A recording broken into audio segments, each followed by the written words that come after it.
Marriage certificate मिलने की पहली ही रात मेरी कॉन्ट्रैक्ट वाली पत्नी ने बड़े रौब से मेरे सामने 3 नियम रख दिए। पहला, ना किस। दूसरा, ना एक ही बिस्तर पर सोना। तीसरा, ना किसी तरह की नजदीकी। मैंने बिना कुछ कहे सब मान लिया। लेकिन 3 साल बाद जैसे ही कॉन्ट्रैक्ट खत्म हुआ और मैंने तलाक की बात छेड़ी, वह आग बबूला हो गई। अरे ओ बदतमीज, तलाक देगा तू मुझे? जरा आईना देखा है? तलाक मेरे जूते पर। इतना ही नहीं, मैडम ने मेरे सारे अंडरवियर तक छिपा दिए ताकि मैं भाग ही ना सकूं। रात भर जागकर ड्रिल मशीन से मेरे कमरे का दरवाजा तक बंद कर दिया। और जब उसका बचपन का प्यार, उसका वही व्हाइट मूनलाइट वापस लौटा, तो उसने उसे प्यार से गले नहीं लगाया, सीधे लोगों को भेजकर उसकी ऐसी खातिरदारी करवाई कि बेचारा अस्पताल पहुंच गया। आखिर ऐसा क्या बदल गया था? 3 साल पहले अपने उसी व्हाइट मूनलाइट को बचाने की कोशिश में शिया वानियो की सुपरकार का भयंकर एक्सीडेंट हुआ था। उसकी टांग इतनी बुरी तरह घायल हुई कि डॉक्टरों ने उम्मीद लगभग छोड़ दी थी। उस मुश्किल वक्त में कोई साथ नहीं था, सिर्फ मैं था। पूरे 3 साल मैंने दिन रात उसकी सेवा की। दवा से लेकर खाना, फिजियोथेरेपी से लेकर उसकी जिद तक, सब कुछ मैंने सहा। उसे हमेशा लगता रहा कि वह मेरी पहली मोहब्बत है, लेकिन उसे बहुत देर से पता चला कि असल में वह किसी और की जगह थी। एक परछाई, एक ऐसा चेहरा जो मेरी खोई हुई मोहब्बत से हूबहू मिलता था। और जब मैंने सच में उसे छोड़ने का फैसला किया, तब पहली बार उस घमंडी अमीर लड़की का सारा घमंड टूट गया। वह फूट फूट कर रो पड़ी।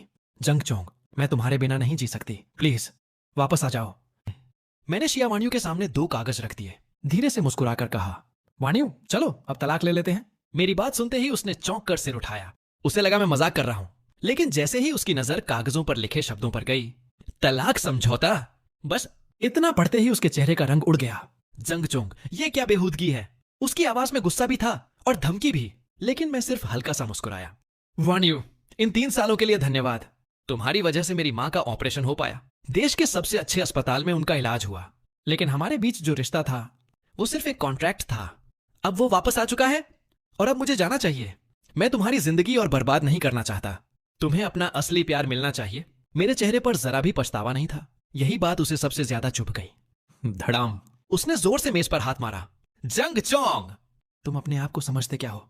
इन 3 सालों में मैंने तुम पर लाखों नहीं करोड़ों युआन खर्च किए। तुम्हारी मां को मौत के मुंह से वापस खड़ा कर दिया, और बदले में तुम मुझे तलाक दे रहे हो? 3 साल पहले शिया वानियो के एक्सीडेंट के बाद पूरा शिया परिवार बेतहाशा डॉक्टर ढूंढ रहा था। उन्होंने घोषणा कर दी थी, जो हमारी बेटी को ठीक करेगा उसे 1 अरब युआन इनाम मिलेगा। तब मैं खुद उनके दरवाजे पर गया। मैंने कहा, मैं शिया वानियो का गुप्त प्रशंसक हूं। मुझे कोई इनाम नहीं चाहिए, बस मुझे उसके पास रहने दीजिए। उस समय शिया वानियो का स्वभाव बेहद खराब था। वह हर किसी पर चिल्लाती, गुस्से में चीजें फेंक देती। कमरे में कोई नुकीली चीज तक नहीं रखी जाती थी। डर था कि कहीं वह खुद को नुकसान न पहुंचा ले। कोई और होता तो पहले ही दिन भाग जाता, लेकिन मैं 3 साल तक उसके साथ डटा रहा। उसकी हर जिद, हर आंसू, हर गुस्सा, सब सहता रहा। आखिरकार एक चमत्कार हुआ। जिस दिन शिया वानियो दोबारा अपने पैरों पर खड़ी हुई, उसके पूरे परिवार ने हमारी शादी के लिए हामी भर दी। शिया वानियो ने भी मना नहीं किया, लेकिन एक शर्त पर। यह शादी सिर्फ एक कॉन्ट्रैक्ट होगी। वह अच्छी तरह जानती थी कि मैंने उसके लिए कितना कुछ किया है, लेकिन उसके दिल में किसी और की जगह पहले से तय थी। मैंने गहरी सांस ली। वनजू, साइन कर दो। तुम्हारा एहसान मैं जिंदगी भर नहीं भूलूंगा। किसी न किसी तरह सब चुका दूंगा। मैंने तलाक के कागज फिर उसकी ओर बढ़ा दिए, क्योंकि 3 साल उसकी देखभाल करने के बाद मैं यह अच्छी तरह जान चुका था कि उसके दिल में शू शियाओयांग की जगह कोई नहीं ले सकता। अब जब वह वापस आ चुका था, तो मेरा रुकना बेकार था। आखिर नकली शादी का अंत तो एक दिन होना ही था। शिया वानियो ने कागज उठाए और गुस्से में जमीन पर फेंक दिए। हद है, तुम 4 मिलियन युआन लौटाओगे? कैसे? जेब में फूटी कौड़ी नहीं, और बातें ऐसी जैसे कोई अरबपति हो। वह गुस्से से मेरा नाम चिल्ला ही रही थी कि तभी उसका फोन लगातार बजने लगा। पहले उसने अनदेखा किया, लेकिन घंटी बंद होने का नाम ही नहीं ले रही थी। छिड़कर उसने फोन उठाया और जमीन पर दे मारा। फोन के टुकड़े टुकड़े हो गए। फिर वह जल्दी जल्दी स्टॉकिंग पहनने लगी। दरवाजे तक पहुंची और बोली, जंग चोंग, मैं थोड़ी देर के लिए बाहर जा रही हूं। अगर लौट कर आई और तुम घर में नहीं मिले, तो समझ लेना तुम्हारी खैर नहीं। तलाक मांगने की हिम्मत कैसे हुई? अगर इस घर में तलाक होगा तो फैसला मैं करूंगी। इतना कहकर वह गुस्से से बाहर निकल गई, लेकिन 2 कदम चलकर फिर रुकी। शायद उसे मुझ पर बिल्कुल भरोसा नहीं था। उसने बाहर से दरवाजा लॉक किया, फिर हाई हील की एड़ी से चाबी तोड़कर ताले के अंदर ही फंसा दी। फिर भी मन नहीं भरा। सामने रखा लगभग 100 पाउंड का भारी फूलदान घसीटकर दरवाजे के सामने अड्डा दिया। अब भागकर दिखा, मिस्टर तलाक एक्सप्रेस। एक कंगाल आदमी अरबपति बीवी को तलाक देगा? लगता है सच में दिमाग का वायर ढीला हो गया है। उसकी कार दूर निकल गई। कमरे के अंदर मैंने एक लंबी सांस छोड़ी। सारा सामान पहले ही पैक कर चुका था। टेबल पर एक फोटो रखी थी, एक बेहद खूबसूरत लड़की की, जिसका चेहरा शिया वाणयू से बिल्कुल मिलता था। मैंने तस्वीर को धीरे से उठाया। याओलिंग, मुझे माफ कर देना। आज आखिरकार मैं इस दर्द से बाहर निकल रहा हूं। तुम्हें भूलना कभी संभव नहीं था, इसलिए मैंने ऐसी लड़की को चुना जो बिल्कुल तुम्हारी तरह दिखती थी। मैं उसका गुप्त प्रशंसक बनकर उसके पास रहा। उसे देखते हुए ऐसा लगता था जैसे तुम अब भी मेरे साथ हो। लेकिन अब मुझे भी नई जिंदगी शुरू करनी होगी। जहां भी हो तुम मुझे जरूर आशीर्वाद दोगी, है ना? आधी रात को शिया वाणयू घबराई हुई कार से उतरी। इतनी जल्दबाजी में थी कि कार का इंजन तक बंद करना भूल गई। वह टूटे हुए फोन को हाथ में लिए मेरे कमरे की ओर दौड़ी। दड़ दड़ दड़, जंग चोंग, दरवाजा खोलो, अभी के अभी। लेकिन अंदर से कोई आवाज नहीं आई। कुछ देर बाद उसने खुद ही दरवाजा खोला और अगले ही पल उसके पैरों तले जमीन खिसक गई। कमरा पूरी तरह साफ था। सिर्फ एक काला सूटकेस कोने में रखा था। वह भागकर अलमारी तक पहुंची। अंदर कुछ भी नहीं था, एक भी कपड़ा नहीं। उसकी आंखें लाल हो गईं। जंग चोंग, तुम्हें किसने इजाजत दी मुझे छोड़कर जाने की? तो असली बात यह है, तुम ही मुझे छोड़ना चाहते थे। वह पूरे घर में पागलों की तरह मेरा नाम पुकारती रही। उसी समय उसकी मां का फोन आया। वाणियू, क्या तुमने जंग चोंग को डांटा था? वो आधी रात को तुम्हारे दादा दादी के घर चला आया है। यह सुनते ही शिया वाणियू ने दांत भींच लिए। मुझे नहीं पता आज उसे कौन सा कीड़ा काट गया है। ऐसा बर्ताव कर रहा है जैसे दिमाग की फ्यूज उड़ गई हो। ठीक है, आप चिंता मत कीजिए, मैं अभी दादा दादी के घर जाकर उसकी अच्छी खबर लेती हूँ। फोन रखते ही वह बाहर निकलने लगी, लेकिन तभी उसकी नजर मेरे सूटकेस पर पड़ी। वह तुरंत स्टोर रूम से हथौड़ा और पेचकस उठा लाई। अच्छा जनाब, पूरी तैयारी करके बैठे थे। उसने जोर लगाकर सूटकेस खोलना शुरू किया। अंदर करीने से रखे कपड़े देखकर उसके होठों पर गुस्से भरी हंसी आ गई। वाह जंगचोंग, 3 साल में पहली बार इतनी हिम्मत दिखाई है तुमने। तलाक की बात भी कर दी और सामान भी पहले से पैक कर लिया। लगता है सच में मुझे मजबूर करना चाहते हो। दांत भींचते हुए शिया वाणियू मेरे सारे कपड़े फिर से अलमारी में टांगने लगी। तभी कपड़ों के बीच से एक पुरानी तस्वीर फिसलकर नीचे गिर पड़ी। उसने झुककर तस्वीर उठाई। उसके मन में उत्सुकता भी थी और हल्की सी बेचैनी भी। तस्वीर में एक लड़की थी जिसका चेहरा हूबहू शिया वाणियू जैसा था। सफेद रंग की वन पीस ड्रेस पहने वह मासूमियत से मुस्कुरा रही थी। उसकी मुस्कान इतनी उजली और सुकून देने वाली थी कि मानो धरती पर कोई फरिश्ता उतर आया हो। पहली नजर में शिया वाणियू के दिल में मीठी सी खुशी दौड़ गई। पागल कहीं का, आखिर मेरी फोटो तो संभाल कर रखी है, वो भी ऐसे जैसे कोई खजाना हो। उसके होठों पर हल्की मुस्कान आ गई, लेकिन जैसे ही उसने दोबारा तस्वीर को गौर से देखा, उसकी मुस्कान धीरे धीरे गायब हो गई। रुको, मैंने तो कभी ऐसी ड्रेस पहनी ही नहीं। और सबसे बड़ी बात, तस्वीर वाली लड़की की मुस्कान बहुत ही कोमल और शांत थी, जबकि शिया वाणियू की मुस्कान तो ज्यादातर लोगों की धड़कनें बढ़ा देती थी और कभी कभी ब्लड प्रेशर भी। उसने तस्वीर पलटी। पीछे साफ अक्षरों में लिखा था, जंग याओलिंग, 17 अक्टूबर। ये नाम पढ़ते ही उसका दिल एकदम बैठ गया। उधर मैं और दादाजी आंगन में बैठकर बातें कर रहे थे। अभी कुछ देर पहले ही उनका फोन आया था। बेटा, बड़ी जोर की रोस्ट डक खाने की इच्छा हो रही है। वैसे भी कुछ ही दिनों में उनका जन्मदिन आने वाला था, इसलिए मैं पहले ही गांव पहुंच गया था। रात काफी हो चुकी थी। हम दोनों सोने ही वाले थे कि अचानक बाहर जोर से ब्रेक लगने की आवाज आई। उसके तुरंत बाद दड़ दड़ दड़ दरवाजा जोर जोर से पीटा जाने लगा। दादाजी, मैं वाणियू हूँ, जल्दी दरवाजा खोलिए। मैंने जाकर लकड़ी का दरवाजा खोला। वाणियू, तुम इस समय यहाँ? लेकिन उसने मेरे सवाल का जवाब नहीं दिया। वह भौहें सिकोड़कर बोली, तुमने शराब पी रखी है? मैंने सिर हिलाया। दादाजी ने बुलाया था तो उनके साथ थोड़ा सा पी लिया। इतने में शिया परिवार के बुजुर्ग भी बाहर आ गए। उन्हें लगा जैसे वाणियू मुझे डांट रही है। वह तुरंत हमारे बीच आकर खड़े हो गए। मैं हंसते हुए बोला, दादाजी चिंता मत कीजिए, हमने बस माई शराब पी है। थोड़ी तेज जरूर होती है, लेकिन थोड़ी देर आराम कर लूंगा तो सब ठीक हो जाएगा। फिर मैंने शिया वाणियू की ओर देखकर कहा, तुम कार पार्क कर दो। लेकिन वह वहीं खड़ी रही। उसने जेब में रखी वही तस्वीर कसकर पकड़ ली। ऐसा लग रहा था मानो किसी ने उसके दिल को मुट्ठी में भींच लिया हो। सांस लेना तक मुश्किल हो रहा था। दादी ने उसके चेहरे का बदला हुआ रंग देखा। उन्होंने इशारे से दादाजी को अंदर बुला लिया। अब बाहर सिर्फ मैं और शिया वाणियू रह गए थे। मैं कार पार्क करके लौटा ही था कि उसने अचानक मेरा हाथ पकड़कर मुझे एक तरफ खींच लिया। उसी समय मेरे फोन पर एक मैसेज आया। मैंने जैसे ही फोन निकाला, उसने झटके से मेरे हाथ से छीन लिया। उसने चैट पढ़ी और अगले ही पल गुस्से में फोन सीधा तालाब में फेंक दिया। छपाक! मैं घबरा गया। फोन निकालने के लिए तालाब में कूदने ही वाला था कि उसने मेरा हाथ कसकर पकड़ लिया। उसकी आंखें सीधे मेरी आंखों में थीं। जंग चोंग, तुम्हें आखिर हुआ क्या है? उसने जेब से तस्वीर निकाली और मेरे सामने लहरा दी। तुम मुझसे प्यार करते थे, लेकिन मुझे पा नहीं सके, इसलिए तुमने मेरी जैसी दिखने वाली लड़की ढूंढ ली, और जिसने अभी तुम्हें मैसेज किया वही लड़की है ना? अगले मंगलवार तुम्हें उसके साथ किसी शो में जाने का न्योता दिया है। क्या प्लान है? दादाजी का जन्मदिन खत्म होते ही उसके साथ भाग जाओगे? मैं कुछ पल तक उसे देखता रह गया, फिर धीरे से गहरी सांस ली। माफ करना वाणियो, दादाजी का जन्मदिन निकल जाने दो, उसके बाद हम तलाक ले लेंगे। सिर्फ एक कॉन्ट्रैक्ट की वजह से अब इस रिश्ते को और घसीटना ठीक नहीं है। मेरी बात सुनते ही उसका चेहरा सख्त हो गया। अच्छा, तो सिर्फ इसलिए कि तुम मुझसे प्यार करते थे, तुमने मेरी जगह दूसरी लड़की ढूंढ ली? गुस्से और दर्द में उसका गला भर आया। इतनी जोर से खांसी छूटी कि खुद की लार ही गले में अटक गई। मैं तुरंत उसके पास गया और उसकी पीठ सहलाने लगा, लेकिन उसने झटक कर मेरा हाथ हटा दिया। मैंने शांत स्वर में कहा, वाणियू, ऐसा मत करो, मैं तो बस एक गरीब आदमी हूं। तुम्हारे दिल में शू शियाओयांग की जो जगह है, उसकी बराबरी मैं कभी नहीं कर सकता। उस साल तुम्हारा एक्सीडेंट भी उसी का पीछा करते हुए हुआ था। हर रात तुम नींद में उसी का नाम पुकारती थीं। मेरी बात सुनकर वह मुझे अविश्वास से देखने लगी। तुमने सच में शराब पी रखी है क्या? और ये गरीब गरीब क्या लगा रखा है? मेरे पापा तो पूरी कंपनी तुम्हारे हवाले करके तुम्हें चेयरमैन बनाने वाले थे, लेकिन मैं रुकने वाला नहीं था। मैंने उसे हमारे कॉन्ट्रैक्ट की वह शर्त याद दिलाई, जिसमें लिखा था कि हम दोनों एक दूसरे की निजी जिंदगी में दखल नहीं देंगे। बस इतना सुनते ही उसका गुस्सा 7वें आसमान पर पहुंच गया। चटाक! एक जोरदार थप्पड़ मेरे गाल पर पड़ा। जंग चोंग! तलाक चाहिए ना? ठीक है, अभी इसी वक्त तलाक लेते हैं। यह कहकर वह लड़खड़ाते कदमों से मुड़ गई। दिल पूरी तरह टूट चुका था, लेकिन फिर भी उसने खुद को संभाले रखा। शायद वह नहीं चाहती थी कि मैं उसकी आंखों में टूटन देख लूं। मैंने देखा उसकी हालत ठीक नहीं है। मैं दौड़कर उसके पीछे गया, सोचा कम से कम उसे कार तक छोड़ दूं, लेकिन उसने पलटकर चीखते हुए कहा, दूर रहो। मैं वहीं रुक गया, बस दूर से देखता रहा। वह कार में बैठी और गांव छोड़कर चली गई। करीब 10 मिनट बाद घर पहुंचते ही शियावाणियू फूट फूट कर रो पड़ी। उसने तलाक के कागज छोटे छोटे टुकड़ों में फाड़ दिए। पूरा घर सुनसान था, चारों तरफ सिर्फ सन्नाटा और वही अकेलापन जो धीरे धीरे उसके दिल में उतरता चला गया। आधी रात को शू शियाओयांग का फोन फिर आया। इस बार शियावाणियू का गुस्सा फट पड़ा। उसने फोन उठाते ही चिल्लाकर कहा, शू शियाओयांग, तुम्हारा दिमाग खराब हो गया है क्या? मैं पहले ही साफ कह चुकी हूं, हमारे बीच अब कुछ भी बाकी नहीं है।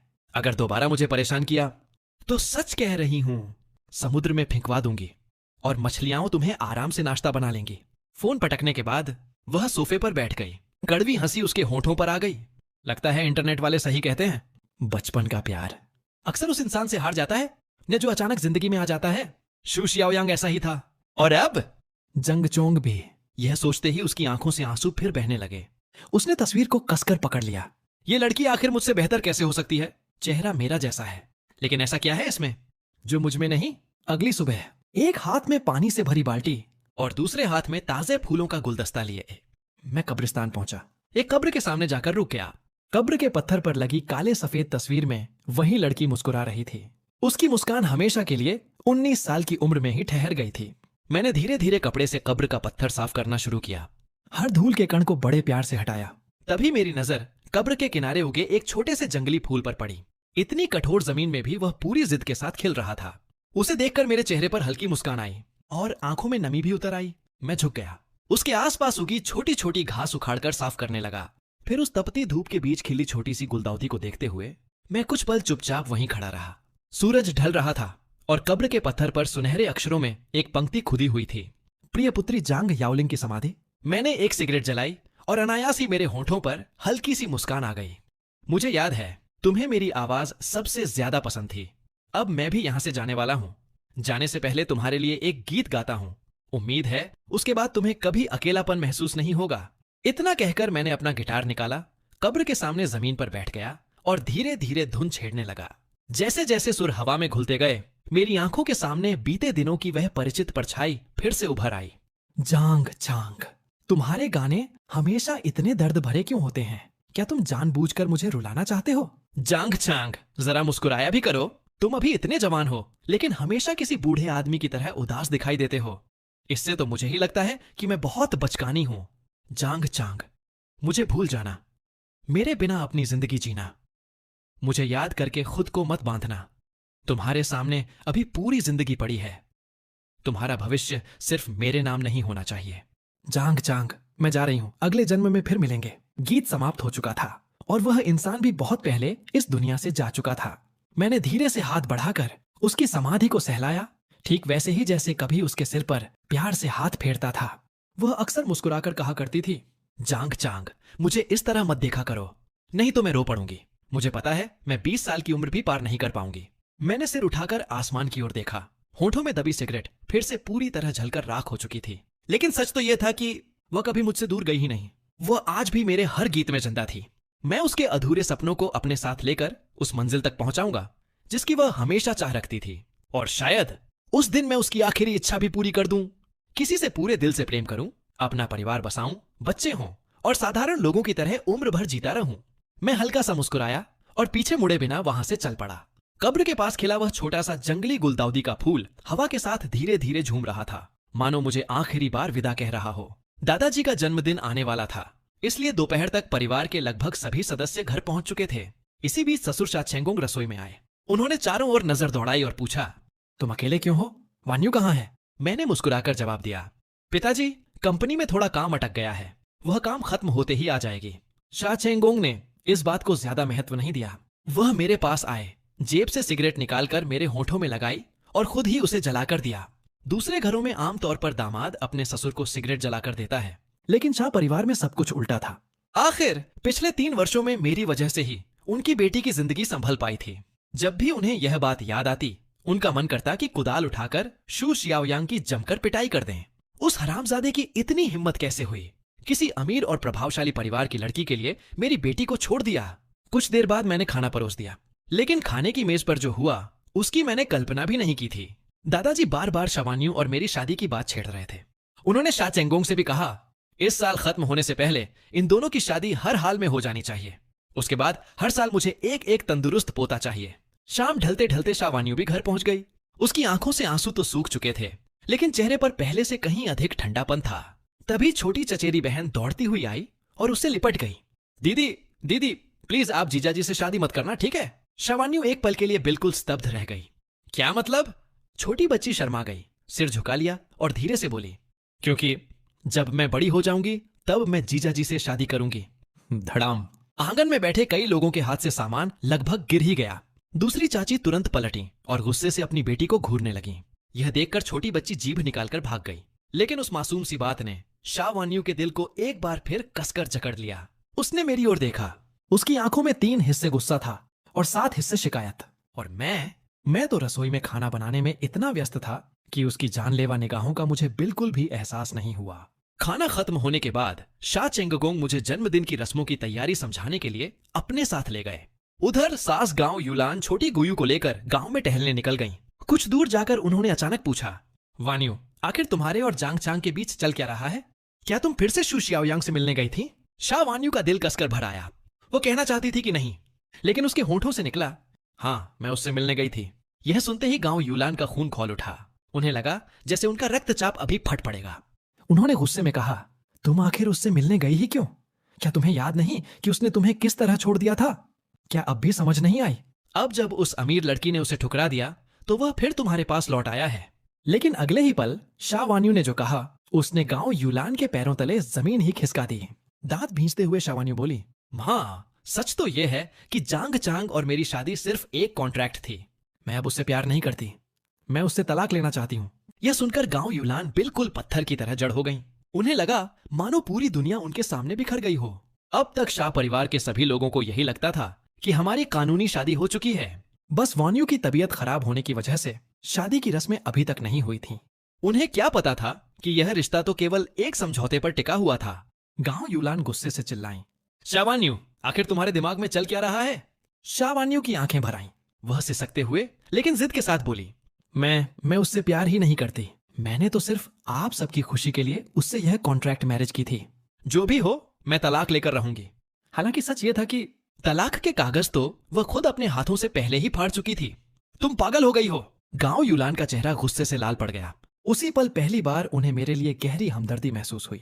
कुछ देर खुद को संभालने के बाद उन्होंने धीमी लेकिन भारी आवाज में पूछा, वान्यू, क्या उस कमीने शू शियाओयांग के लिए तुम्हारे दिल में अब भी जगह है? शा वान्यू ने अपनी ही भावनाओं से झूठ बोलते हुए जवाब दिया, हाँ है। उसकी दृढ़ निगाहें देखकर गांव युलान और भी क्रोधित हो उठी।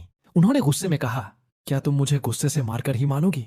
इतना कहकर गांव युलान ने बेबसी से हाथ झटका और बिना पीछे देखे वहां से चली गईं। शाह परिवार का दामाद अगर कोई होगा तो सिर्फ जांग चांग होगा। अगर शा वान्यू ने उस शू शियाओयांग को इस घर में लाने की जरा भी कोशिश की तो मैं उसके पिताजी से कहकर उसकी ऐसी खातिरदारी करवाऊंगी कि सीधा अस्पताल का वीआईपी रूम बुक हो जाएगा। लेकिन गांव युलान को क्या पता था कि उनकी बेटी अभी उनसे भी बड़ा धमाका करने वाली है। मां के जाते ही शावान्यू धम्म से जमीन पर बैठ गई, चेहरे पर गुस्सा, आंखों में उलझन और मन में बस एक ही सवाल घूम रहा था, आखिर हर गलती मेरी ही क्यों निकलती है। कुछ देर बाद उसकी नजर तालाब की ओर गई, जहां पिछली रात उसने गुस्से में मेरा मोबाइल फेंक दिया था। अचानक उसके दिमाग की घंटी बजी। अरे, जांग चांग का फोन तो वाटरप्रूफ था। अब उसके दिल में एक ही बात आग की तरह जल रही थी। उसे हर हाल में जानना था कि मेरे और जांग याओलिंग के बीच असली रिश्ता क्या था। उधर गांव युलान सीधे गांव के मुखिया के घर पहुंच गई। अंदर देखा तो मैं हाथ में पेन लिए पूरे मन से दादाजी के जन्मदिन की तैयारियों की सूची बना रहा था। मुझे देखकर उनका दिल भर आया। इतना अच्छा लड़का, और मेरी बेटी ने इसे सिर्फ एक कॉन्ट्रैक्ट में बांध कर रखा। पता नहीं इसके दिल में कितना दर्द होगा। रात के करीब 10 बजे जब हम मुखिया के घर से निकले तो गांव युलान ने कोई बहाना बनाकर शा चेंगोंग और बाकी लोगों को आगे भेज दिया। अब गांव की सुनसान सड़क पर सिर्फ हम दोनों थे। उन्होंने गंभीर आवाज में पूछा, जांग चांग, क्या तुम और वान्यू हम सबसे कुछ छिपा रहे हो? मेरा दिल एक पल को जैसे रुक गया। काफी देर चुप रहने के बाद मैंने गहरी सांस ली। मां, गलती मेरी भी है। शुरू से ही मुझे सब साफ साफ बता देना चाहिए था। आप चिंता मत कीजिए, दादाजी का जन्मदिन निकल जाए, उसके बाद मैं चुपचाप यहां से चला जाऊंगा। मुझे लगा अब डांट पड़ेगी, लेकिन गांव युलान की आंखें और सख्त हो गईं। उन्होंने लगभग आदेश देते हुए कहा, तुम्हें जाने की इजाजत किसने दी? मैं सिर्फ एक बात कहूंगी, अगर तुम इस घर से चले गए तो यह परिवार बिखर जाएगा। अभी किसी को इस कॉन्ट्रैक्ट वाली बात के बारे में मत बताना। वान्यू को मैं खुद समझाऊंगी, और जहां तक उस शू शियाओयांग का सवाल है, वह इस घर की चौखट भी पार नहीं करेगा। उनकी बात सुनते ही मुझे समझ आ गया कि उन्होंने पूरी बात गलत समझ ली है। मैं जल्दी से उस फोटो वाली सच्चाई बताना चाहता था, लेकिन गांव युलान का पूरा ध्यान सिर्फ कॉन्ट्रैक्ट मैरिज पर था। उन्होंने मुझे सफाई देने का एक मौका भी नहीं दिया। उधर शहर वाले विला में शावान्यू कीचड़ से सनी हुई घर लौटी। अजीब बात यह थी कि उसने पहले नहाने की भी जहमत नहीं उठाई। सीधे हेयर ड्रायर उठाया और उस मोबाइल को सुखाने लगी, जिससे अभी भी पानी टपक रहा था। फोन पूरी तरह सूखने के बाद उसने चार्जर लगाया, लेकिन स्क्रीन पर कोई हरकत नहीं, बिल्कुल शांत, मानो फोन भी कह रहा हो, बहन जी, पहले मुझे तालाब में डुबोया, अब मुझसे उम्मीद भी रख रही हो? मजबूर होकर वह फोन रिपेयर की दुकान ढूंढने निकल पड़ी। लेकिन रात काफी हो चुकी थी, सारी दुकानें बंद थीं। आखिर उसने दुकान के बोर्ड पर लिखे मालिक के नंबर पर कॉल किया। आप फोन ठीक कर पाए या नहीं, मैं आपको 1000 युआन दूंगी, बस अभी आ जाइए। उधर बेचारा दुकानदार, जो अभी अभी बिस्तर में घुसा था, पैसों का नाम सुनते ही ऐसे उछला जैसे लॉटरी लग गई हो। फटाफट अपनी इलेक्ट्रिक बाइक उठाई और दुकान पहुंच गया। काफी देर जांच पड़ताल के बाद उसने सिर खुजलाते हुए कहा, मैडम, ये मेरे बस की बात नहीं है।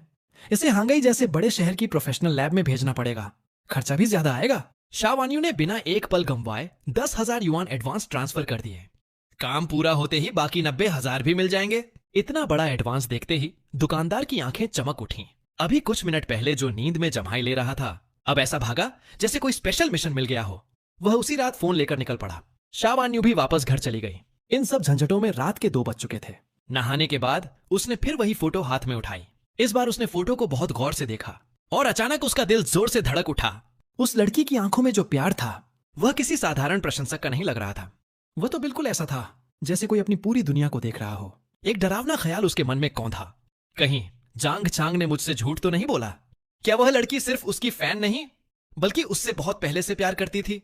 और क्या जांग चांग शुरू से ही किसी मकसद से मेरे करीब आया था? यह सोचते ही उसका चेहरा एकदम पीला पड़ गया। वह घबराकर पूरे कमरे की तलाशी लेने लगी, लेकिन उस फोटो के अलावा उसे कुछ भी नहीं मिला। वो खुद को समझाने लगी, नहीं, ऐसा नहीं हो सकता। अगर उसकी कोई और मंशा होती तो वह पिछले 3 साल तक मेरा हर नखरा क्यों सहता? उसे तो मेरे परिवार की दौलत में भी कभी दिलचस्पी नहीं थी। दादाजी के जन्मदिन से एक दिन पहले रिपेयर हुआ फोन आखिर वापस आ गया। शावान्यू ने सबसे पहले मेरा जन्मदिन डालकर फोन खोलने की कोशिश की। गलत पासवर्ड। फिर उसने अपना जन्मदिन डाला। फोन तुरंत अनलॉक हो गया। उसके चेहरे पर अनजाने में मुस्कान आ गई। दिल में एक मीठी सी खुशी भी हुई। लेकिन जैसे ही उसने फोटो गैलरी खोली, वह फिर से उलझ गई।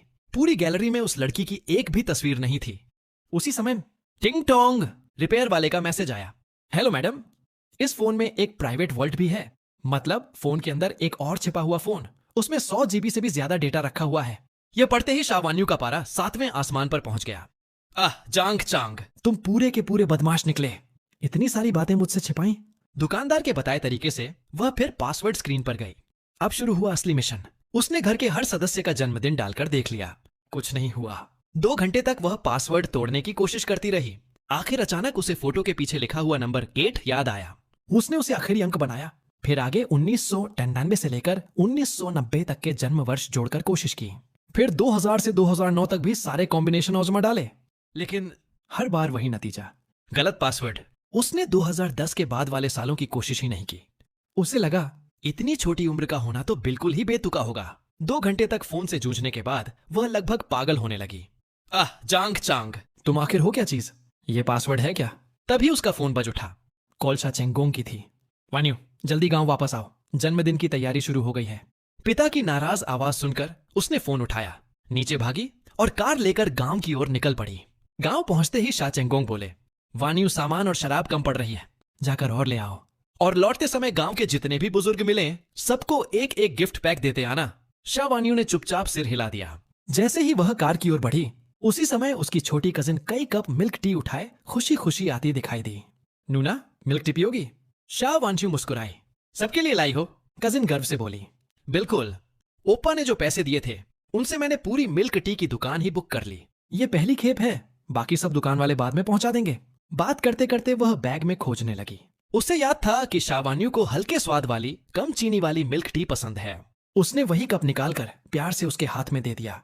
शा वान्यू ने मुस्कुराकर उसके सिर पर हाथ फेरा, लेकिन अगले ही पल वह नन्ही सी बच्ची बिजली की रफ्तार से मेरी तरफ भागी।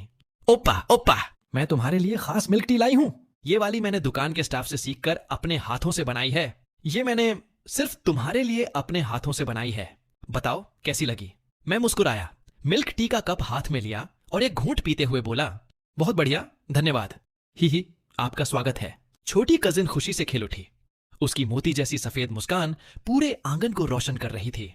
लेकिन यह नजारा देखते ही शा वान्यू का चेहरा ऐसे उतर गया जैसे किसी ने उसका पसंदीदा सीरियल बीच में बंद कर दिया हो। उसी समय चिंगन, कार के टायरों की तेज चीखती आवाज पूरे आंगन में गूंज उठी। आवाज इतनी तेज थी कि कई लोग घबराकर उधर देखने लगे। शा चेंगोंग हैरानी से बोले, अरे वान्यू को क्या हो गया? मैंने तो उसे सिर्फ सामान लाने भेजा था, इतनी गुस्से में क्यों लौट रही है? पास खड़ी छोटी कजिन ने बड़ी शरारती मुस्कान के साथ अपनी पोनीटेल झटकते हुए कहा, अंकल, आपको समझ नहीं आएगा, मेरी नूना को तो बस जबरदस्त जलन हो रही है। शा चेंगोंग पहले से ही काम के बोझ में चकराए हुए थे। उन्होंने सिर खुजलाते हुए पूछा, जलन किससे? यहाँ कोई खूबसूरत लड़की भी तो नहीं दिख रही?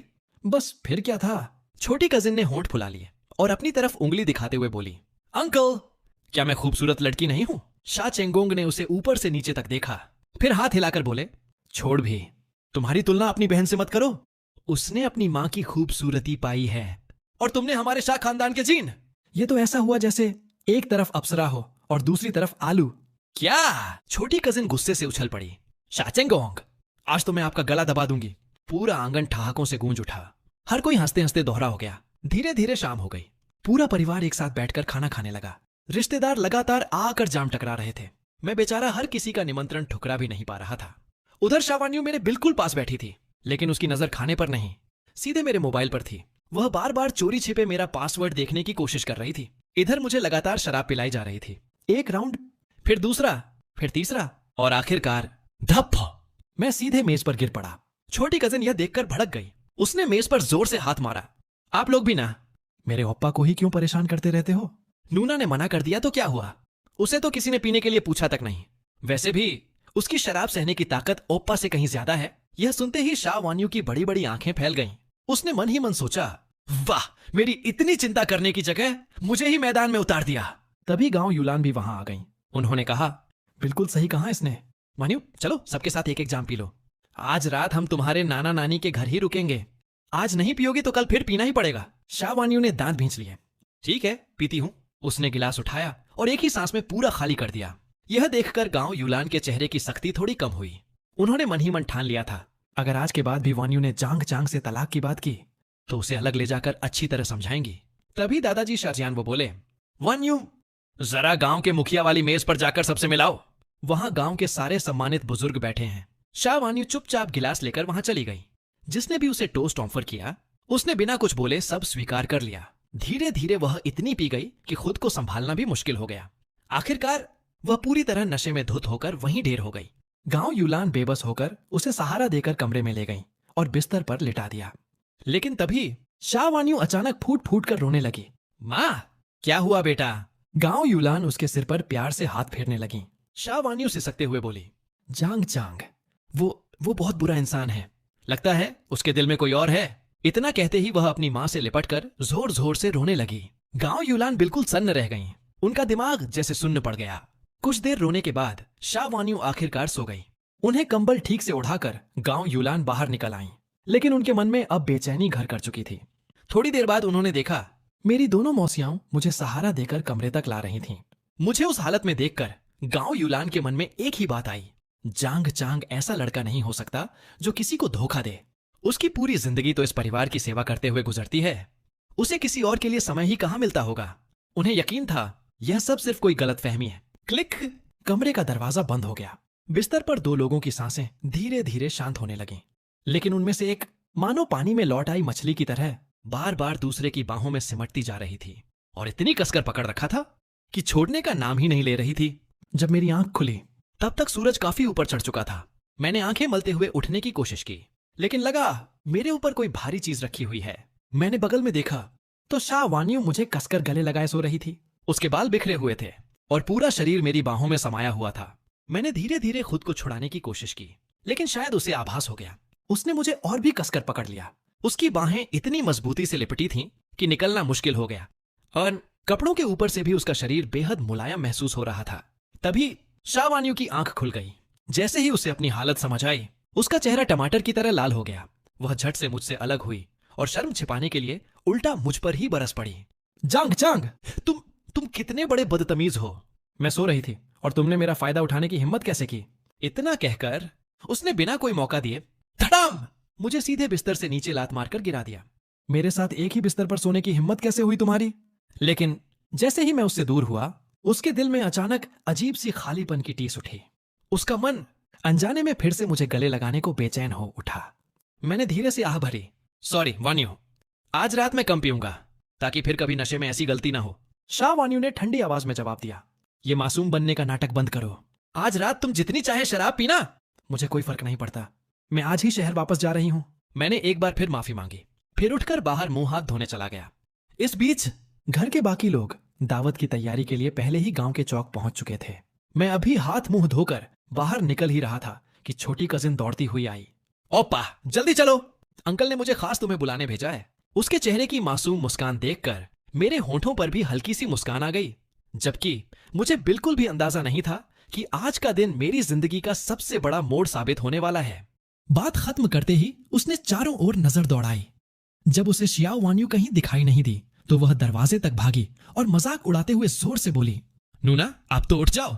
क्या तुम सच में कोई सुअर हो? 8 बज चुके हैं, अभी तक सो रही हो। अंदर से तुरंत शियाओ वानियों की ठंडी आवाज सुनाई दी, आ रही हूं। पहले वह अपनी इस शरारती चचेरी बहन को बहुत पसंद करती थी, लेकिन पिछले कुछ समय से उसे देखते ही उसके मन में झुंझलाहट होने लगी थी। यह देखकर मैंने तय किया कि पहले मैं उसकी कजिन और बाकी लोगों को साथ लेकर निकल जाता हूं, जबकि शिया वानियों तैयार होकर बाद में आ जाएगी। लेकिन मुझे बिल्कुल भी अंदाजा नहीं था कि वहां पहुंचते ही ऐसा अजीब माहौल देखने को मिलेगा। पूरा घर लोगों से भरा हुआ था। एक फैशनेबल कपड़े पहने नौजवान घुटनों के बल जमीन पर बैठा था। उधर शिया छेंगगोंग गुस्से से आग बबूला होकर एक कुर्सी उठाने ही वाला था, जबकि पीछे खड़े कई लोग उसे कसकर पकड़े हुए थे ताकि वह आगे न बढ़ सके। वह गुस्से में दहाड़ा, धत्त तेरे की, आज कोई भी मुझे मत रोको। आज मैं इस हरामजादे को जिंदा नहीं छोड़ूंगा। उसने सामने घुटनों के बल बैठे युवक की ओर उंगली उठाकर कहा, शू शियाओयांग, तुम्हारी हिम्मत कैसे हुई? जानबूझकर हमारे शिया परिवार के शुभ समारोह में आकर सब कुछ बिगाड़ने चले आए। क्या तुम्हें लगा कि मैं तुम्हें हाथ भी नहीं लगाऊंगा? अगर पहले से पता होता कि तुम इतने घटिया इंसान निकलोगे तो सालों पहले ही तुम्हें समुद्र में फेंककर मछलियों का खाना बना देता। तभी दादाजी ने कड़क आवाज में कहा, बस चुप हो जाओ, समारोह शुरू होने का समय हो गया है। अपना गुस्सा अभी के लिए पी जाओ।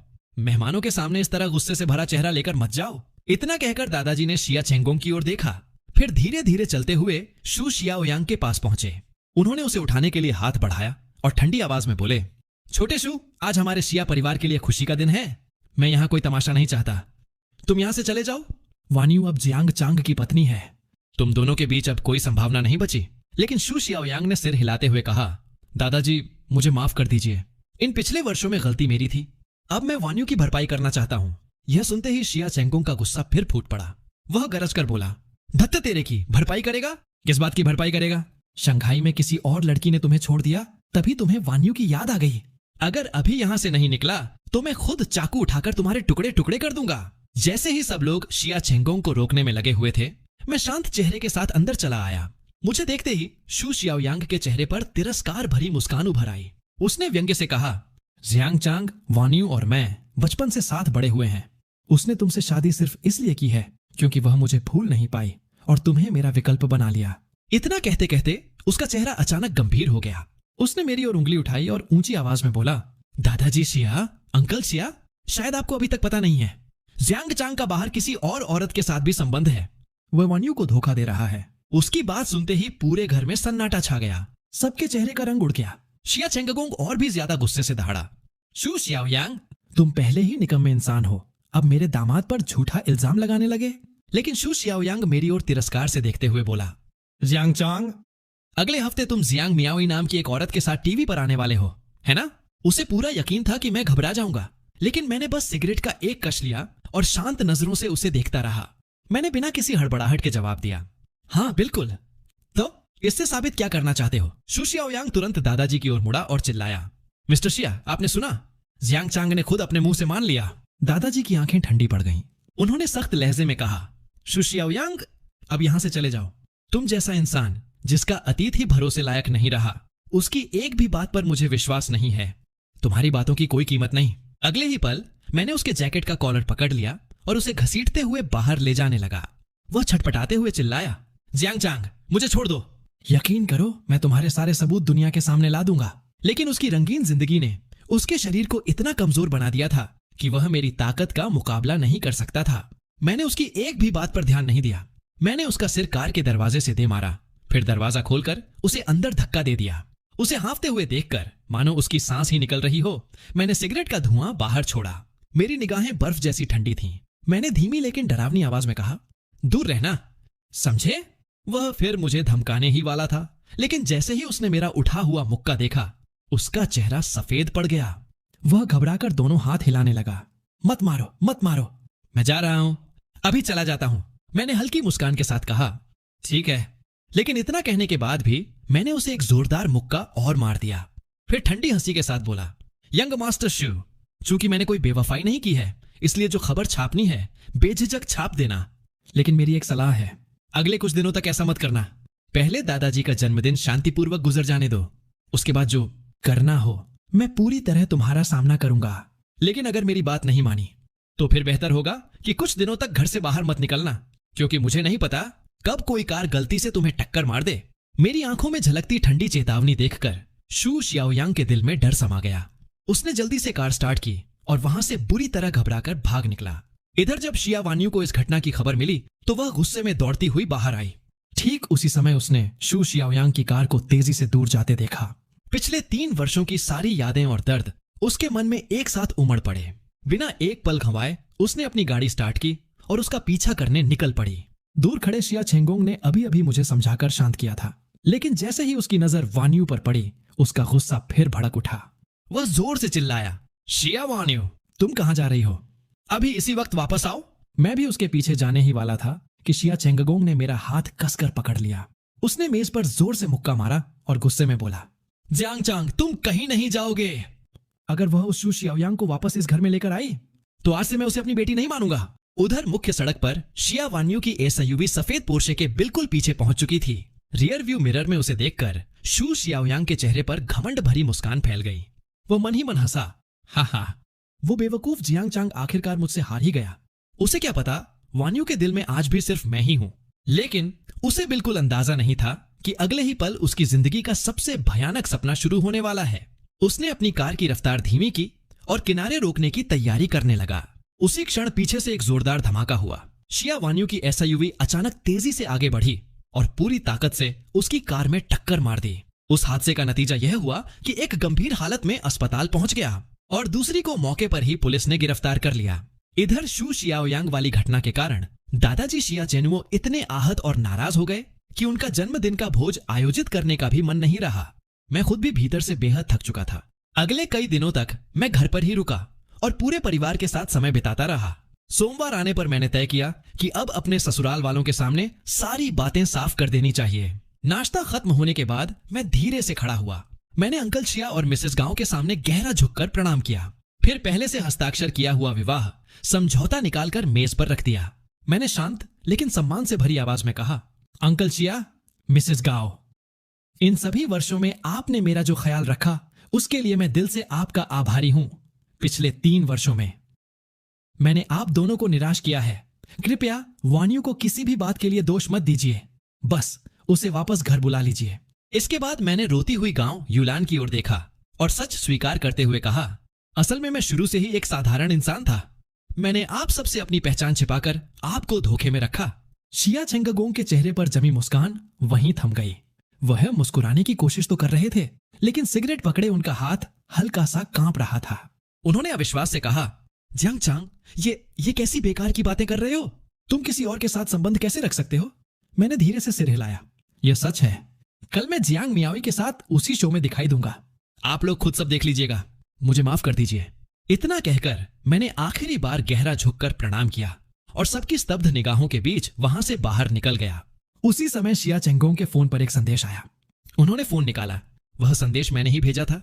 उसमें लिखा था, इन वर्षों में मेरी सेवा का कुल मेहनताना 10 मिलियन युआन बनता है। मैं यह पूरी रकम जल्द ही आपके खाते में वापस भेज दूंगा। संदेश पढ़ते ही शिया चेंगगोंग के पैरों तले जमीन खिसक गई और वह वहीं धड़ाम से बैठ गए। गांव यूलान घबरा गईं। आंखें पहले से ही रो रो कर सूज चुकी थीं। गला भर आया था। वह घबरा कर बोली, मिस्टर शिया, आपको क्या हुआ? उधर मैं चौड़ी किनारी वाली टोपी पहने उस खूबसूरत लड़की को देख रहा था। मेरे होंठों पर अनायास ही एक कड़वी मुस्कान आ गई। मियाओई, आज तुम बिल्कुल अपनी बड़ी बहन जैसी लग रही हो। क्या चाहती हो कि मुझे लगे याओलिंग वापस आ गई है? जियांग मियाओई खिलखिलाकर हंस पड़ी। वह दौड़कर आई और प्यार से मेरा हाथ पकड़ लिया। ओप्पा, शिया परिवार के साथ आपकी बात। मैंने हाथ के इशारे से उसे रोक दिया। वह सब अब बीती बात है। कुछ दिन पहले ही हमारा तलाक हो चुका है। यह सुनकर जियांग मियाओई की आंखों में चिंता उतर आई। क्या आप सचमुच ठीक हैं? आखिर आपने 3 साल तक शिया परिवार की देखभाल की थी। मैंने कंधे उचकाए और स्टेशन के प्रवेश द्वार की ओर चलते हुए कहा, जहां तक शिया वानियों की बात है, मेरा चले जाना ही सबसे सही फैसला था, क्योंकि उसके दिल में मेरे लिए कभी जगह थी ही नहीं। जियांग मियाओई ने चुपचाप सिर हिलाया और फिर इस विषय पर कुछ नहीं कहा। कार में बैठने के बाद मैं अचानक उसकी ओर मुड़ा। मियाओई, मुझे तुमसे एक मदद चाहिए। वह स्नैक्स खाते खाते रुक गई और उत्सुकता से सिर तिरछा करके बोली, क्या बात है ओप्पा? मैंने कहा, ये अब भी शिया परिवार से जुड़ी है। अगर मैं यूं ही अचानक चला गया तो उन्हें कभी नहीं लगेगा कि गलती मेरी थी। इसलिए आने वाले शो में मैं चाहता हूं कि तुम मेरी गर्लफ्रेंड बनने का नाटक करो। जियांग मियाओई ने अपनी बड़ी बड़ी खूबसूरत आंखें झपकाईं, फिर शरारती मुस्कान के साथ सिर हिला दिया। ओप्पा, मैं यह मुफ्त में नहीं करूंगी। मेरे हैरान चेहरे को देखकर उसने अपनी ओर उंगली की। आखिर मैं लाखों फैंस वाली उभरती हुई स्टार हूं। अगर आप मेरे बॉयफ्रेंड बनने का नाटक करेंगे तो असल में मेरी लोकप्रियता का फायदा उठा रहे होंगे। मैंने हंसते हुए उसके सिर पर हल्की सी चपत लगाई। तो क्या हुआ अगर थोड़ा सा फायदा उठा लूं? इतनी कंजूस कब से हो गई? जियांग मियाओई ने तुरंत अपना हाथ आगे बढ़ा दिया। तो फीस देनी पड़ेगी 100 युआन। मैंने उसकी हथेली पर हल्की सी थपकी दी। लो, पूरे 100 युआन। बिल्कुल बच्ची हो। उसकी हथेली बिल्कुल खाली थी, लेकिन वह फिर भी खुशी से मुस्कुरा उठी। तो मैं बच्ची ही सही, आप मेरे ओप्पा हैं। क्या मुझे थोड़ा सा बच्चा बनने का हक नहीं है? इतना कहकर वह प्यार से मेरा हाथ पकड़कर मुझसे सट गई। यह नजारा देखकर आसपास मौजूद न जाने कितने लड़के ईर्ष्या से दांत पीसने लगे। उधर कुछ दिन पहले शहर के पुलिस स्टेशन में शू परिवार ने शिया वानियों पर जानबूझकर दुर्घटना करने का आरोप लगाया था। उनका कहना था कि उसने उनके बेटे शू शियाओयांग की कार को टक्कर मारकर उसे गंभीर रूप से घायल कर दिया। उन्होंने शिया परिवार से कोई समझौता करने की कोशिश भी नहीं की। उनका इरादा था कि सामने वाला परिवार घुटनों के बल आकर उनसे माफी मांगे। लेकिन इतनी कोशिशों के बावजूद शिया वानियों को हिरासत में रखने के बाद भी पुलिस ने केवल उसका बयान सुनते ही उसे तुरंत रिहा कर दिया। उसने बताया, जब मैं उसका पीछा कर रही थी तभी मुझे अपने पुराने एक्सीडेंट का दृश्य याद आ गया। मैं घबरा गई और गलती से एक्सीलेटर पूरा दब गया। मेरा ऐसा करने का कोई इरादा नहीं था। उसी समय पुलिस स्टेशन के बाहर शू शियाओयांग की मां गुस्से से चीख उठी, शिया वानियों, मैं तुझे ऐसी मौत दूंगी कि सारी जिंदगी याद रखेगी। यह सुनकर शिया वानियों हल्का सा मुस्कुराई। उसने अपने हाथ में पकड़ा मोबाइल उठाकर दिखाया। अच्छा, मैं इंतजार करूंगी, लेकिन आपकी अभी की सारी बातें मैंने रिकॉर्ड कर ली हैं। अगर भविष्य में मेरे साथ कुछ भी हुआ तो सबसे पहले शक आप लोगों पर ही जाएगा, और अगर अब कोई और काम नहीं है तो मेरी नजरों से दूर हो जाइए। यह देखकर शू परिवार की मुखिया ने तुरंत धमकी दी, हम सारे ठेकेदारों को इकट्ठा करके शिया छेंगगोंग का पूरी तरह बहिष्कार करवा देंगे। लेकिन शिया वान्यू के चेहरे पर जरा भी घबराहट नहीं आई। वह शांत स्वर में बोली, जो करना है कर लीजिए, लेकिन उसके बाद पूरे देश को आपके निर्माण घोटालों के बारे में भी पता चल जाएगा। जब पूरे प्रांत की जांच समिति आपके पीछे पड़ेगी तब मुझे निर्दयी मत कहिएगा। इतना कहकर उसने उन्हें ठंडी नजर से देखा, रास्ते से हटाया और गेट पर खड़ी काली बेंटली में जाकर बैठ गई। यह सब देखकर शू दंपति गुस्से से जलते रह गए। वे कुछ भी नहीं कर सके, क्योंकि अगर शिया वान्यू इतनी निडर होकर यह कह रही थी तो उसके पास जरूर पक्के सबूत होंगे। कार में बैठते ही शिया वान्यू ने अपने सहायक से सीधे एजेंसी चलने को कहा। आखिर उसने अभी तक तलाक के कागजों पर सहमति भी नहीं दी थी और उधर वह बदमाश जियांग चांग खुलेआम किसी दूसरी औरत के साथ घूम रहा था। लेकिन किससे पता था, सहायक उसे और भी बुरी खबर देने वाला था। प्रेसिडेंट शिया, प्रोडक्शन टीम ने जियांग चांग के रहने की पूरी व्यवस्था कर दी है। वे होटल में भी चेक इन कर चुके हैं और आज से आउटडोर शूटिंग भी शुरू हो चुकी है। इतना कहकर उसने टैबलेट आगे बढ़ा दिया। उस पर वही कार्यक्रम लाइव चल रहा था जिसमें मैं हिस्सा ले रहा था। स्क्रीन पर ठीक उसी समय मैं और जियांग मियावी हाथों में हाथ डाले कार से उतर रहे थे। सफेद ड्रेस और स्ट्रॉ हैट पहने वह किसी परी जैसी लग रही थी और मैं साधारण शर्ट पहने एक सादा सा युवक। लाइव चैट में लगातार टिप्पणियां आ रही थीं। अरे वाह, दोनों की वाइब्स तो बिल्कुल उल्टी हैं। लग रहा है जैसे ब्यूटी एंड द बीस्ट साथ घूम रहे हों। हे भगवान, मेरी देवी उस आदमी का हाथ क्यों पकड़े हुए है? अभी छोड़ो उसका हाथ, अभी के अभी। दोनों को इतना करीब देखकर शिया वान्यू गुस्से से फोन तोड़ देने की हालत में पहुंच गई। उसने दांत भींचकर पूछा, इस शो में सेलिब्रिटी ऑब्जर्वर की जगह अभी भी खाली है ना? मैनेजर डरते डरते बोला, वो सारी सीटें भर चुकी हैं। शिया वान्यू की आवाज अचानक तेज हो गई। क्या कहा? मैनेजर का दिल जैसे गले में आ गया। वह घबरा कर बोला, है एक जगह। प्रेसिडेंट शिया, बस 1 मिनट दीजिए, मैं अभी फोन करता हूं। करीब 10 मिनट बाद जब सारी व्यवस्था हो गई, शिया वान्यू लगातार लाइव प्रसारण देखती रही। फिर स्क्रीन पर मेरा परिचय दिखाया गया, बीजिंग के सेंट्रल कंजर्वेटरी ऑफ म्यूजिक से स्नातक। इतना पढ़ते ही शिया वान्यू पूरी तरह टूट गई, क्योंकि मैं हमेशा उससे कहता आया था कि मैंने भी उसी की तरह सेंट्रल एकेडमी ऑफ ड्रामा से पढ़ाई की है। उसकी आंखों से आंसू बह निकले। वह दांत भींचकर बुदबुदाई, झूठे, धोखेबाज। इसके बाद जब जियांग मियावी का परिचय सामने आया तो उसने ठंडी हंसी हंसी। इतने सालों तक उसने मुझसे झूठ बोला, अब अगर किसी फोटो के पीछे जानबूझकर एक अक्षर गलत लिख भी दिया है तो उसमें अजीब क्या है? ऊपर से यह लड़की उस तस्वीर वाली लड़की से हूबहू मिलती है, यहां तक कि उसके कपड़े पहनने का अंदाज भी बिल्कुल वही है। यही वही लड़की होगी। उसी समय मैं और जियांग मियावी शूटिंग लोकेशन पर पहुंच चुके थे। हमारे अलावा वहां 2 और युवा जोड़े मौजूद थे। सभी नए कलाकार थे और बेहद आकर्षक दिखते थे। सबको एक दूसरे से घुलने मिलने के लिए प्रोडक्शन टीम ने कुछ छोटे छोटे खेल तैयार किए, जैसे रेड लाइट, ग्रीन लाइट और डम्ब श्राड्स। नियम यह था कि लड़की इशारों से 4 अक्षरों वाले मुहावरे या कहावत समझाएगी। अगर लड़का सही जवाब दे देगा तो वे अगला चरण पार करके सामने रखे कैश बॉक्स तक पहुंच जाएंगे और इस दौरान जीती गई रकम आगे की यात्रा की शुरुआती पूंजी बनेगी। नियम सुनते ही जियांग मियावी की आंखें चमक उठीं। उसने मेरी ओर आंख मारते हुए ऐसा आत्मविश्वास दिखाया मानो जीत पहले ही तय हो। स्क्रीन के पीछे बैठी शिया वान्यू यह सब देखकर गुस्से से फटने वाली थी, लेकिन उसके बाद जो हुआ उसने उसे पूरी तरह पागल कर दिया। चाहे 4 अक्षरों वाला मुहावरा कितना भी कठिन क्यों ना हो, बस मैं और जियांग मियावी एक दूसरे की ओर एक नजर देखते और तुरंत सही जवाब दे देते। यह देखकर पास खड़ा निर्देशक भी दंग रह गया। वह हैरानी से पूछ बैठा, तुम दोनों एक दूसरे को आखिर कब से जानते हो? मैंने कुछ नहीं कहा, बस चुपचाप अपनी एक उंगली उठा दी। यह देखकर शिया वान्यू का दिमाग सुन्न पड़ गया। उसे अपनी आंखों पर विश्वास नहीं हुआ। क्या जियांग चांग और जियांग मियावी सचमुच 10 साल से भी ज्यादा समय से एक दूसरे को जानते थे? अगर ऐसा था तो फिर उसकी अपनी जगह आखिर क्या थी? क्या वह जियांग चांग के दिल की वह पहली और सबसे प्रिय मोहब्बत थी जिसे कभी भुलाया ही नहीं जा सकता? निर्देशक ने दांत भींचते हुए कहा, मुझे यकीन नहीं होता। अब मैं तुम दोनों के लिए सबसे मुश्किल वाला मुहावरा चुनता हूं, फिर देखते हैं। मैं बस हल्का सा मुस्कुराया, इससे कोई फर्क नहीं पड़ेगा। एक समय एक छोटी सी नादान लड़की थी। उसे 4 अक्षरों वाले मुहावरे कभी याद नहीं रहते थे। वह हमेशा मेरा हाथ पकड़कर पीछे पड़ जाती थी और कहती थी कि मैं उसे कहानियां सुनाकर मुहावरे याद करवाऊं। इसलिए जितना कठिन मुहावरा होगा मेरे लिए उसे पहचानना उतना ही आसान होगा। मेरी बात सुनकर वहां मौजूद सभी लोग ईर्ष्या से भर उठे। तो तुम दोनों कॉलेज के दिनों के प्रेमी नहीं थे, बल्कि बचपन से साथ बड़े हुए बचपन के साथी थे? निर्देशक ने पसीना पोंछते हुए उत्सुकता से पूछा। जियांग चांग, मुझे सच में जानने की उत्सुकता है। आखिर तुम दोनों की पहली मुलाकात कब हुई थी? मैं मुस्कुराया और प्यार से जियांग मियावी के सिर पर हाथ फेरते हुए बोला, शायद आपको मेरी बात पर विश्वास ना हो, लेकिन मैं इसे उस दिन से जानता हूं जिस दिन इसका जन्म हुआ था। उसी समय जियांग मियावी हंसते हुए बोली, जिस दिन मेरा जन्म हुआ था उस दिन ओप्पा और मेरी बड़ी बहन दोनों डिलीवरी रूम के बाहर मेरा इंतजार कर रहे थे। ये सुनते ही सब लोग स्तब्ध रह गए। हे भगवान, हम तो समझ रहे थे कि ये सिर्फ बचपन के दोस्त हैं, लेकिन यह तो उसके जन्म के दिन से ही उसकी जिंदगी का हिस्सा रहा है। लगता है तभी से इसने अपना दिल उसी पर हार दिया था। इसके बाद कार्यक्रम की टीम ने हमें थोड़ा समय तैयारी के लिए दिया। तैयारी पूरी होने के बाद उन्होंने हमारे सामने एक सूची रखी। उसमें से 10 पेशे चुनने थे। फिर एक घूमने वाले चक्र के जरिए उनमें से केवल एक पेशा तय होना था। लेकिन किसी ने यह उम्मीद नहीं की थी कि मैंने वह सूची सीधे वापस प्रोडक्शन टीम को लौटा दी। मैंने मुस्कुराकर कहा, माफ कीजिए, इतने सारे पेशों के नाम लिखने में मुझे आलस आ रहा है, आप सबको ही शामिल कर दीजिए। मेरे इतना कहते ही सबकी आंखें फटी की फटी रह गईं। दरअसल कार्यक्रम को मजेदार बनाने के लिए उस सूची में कई अजीबोगरीब नौकरियां भी थीं, जैसे प्रोडक्ट टेस्टर, नैरेटर और न जाने कितने अनोखे काम। निर्देशक ने शक भरी नजरों से मेरी ओर देखा। मैंने बिल्कुल सहज भाव से मुस्कुराते हुए कहा, जब हम छोटे थे, मियाओई के परिवार की आर्थिक हालत बिल्कुल अच्छी नहीं थी। उसकी एक बड़ी बहन थी जो बहुत गंभीर बीमारी से जूझ रही थी और कभी भी इस दुनिया को छोड़ सकती थी। मेरे पिता के निधन से पहले वे हमारे ऊपर बहुत बड़ा कर्ज छोड़ गए थे। उसे चुकाने के लिए हमने लगभग हर तरह का काम किया है।